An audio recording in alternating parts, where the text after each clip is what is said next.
Good morning বন্ধুরা। আজকের সকাল সকাল চলে গেছিলাম ভারত সেবা আশ্রমে। ভারত সেবা আশ্রমে আমার মায়ের চেক আপ ছিল, তো চেক আপ করাতে গেছিলাম ডাক্তার দেখানোতে। তো আমার মায়ের শরীরটা প্রচণ্ড খারাপ ছিল, তাই চেক আপ করাতে গেছিলাম। চেক আপ করানোর থেকে ফেরার পথে তা আমরা একটা খুব ভালো দোকানে কচুরি খাবো। তোমরা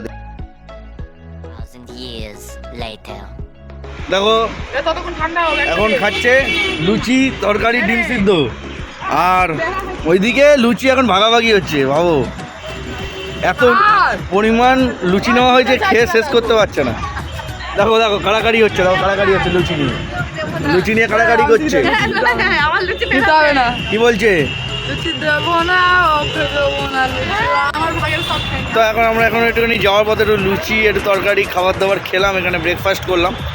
তো আমরা গিয়েছিলাম হসপিটাল, তো আজকে মায়ের চেক আপ ছিল। তো ওখান থেকে এখন আমরা হসপিটাল থেকে আমরা যাচ্ছি বাড়ি। তো যাওয়ার পথে ব্রেকফাস্ট করলাম, আর ব্রেকফাস্টটা করলাম হচ্ছে তোমার 3A থেকে একটু এগিয়ে এসে রিলায়েন্সের সামনে।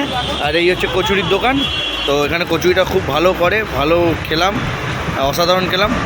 চলো বন্ধুরা, টাটা। ভিডিওটা ভালো লাগে তাহলে একটা লাইক, একটা শেয়ার, একটা কমেন্ট করতে ভুলো না, আর চ্যানেলটা সাবস্ক্রাইব করতে ভুলো না। টাটা, আবার নেক্সট ভিডিওতে তোমাদের সাথে দেখা হচ্ছে।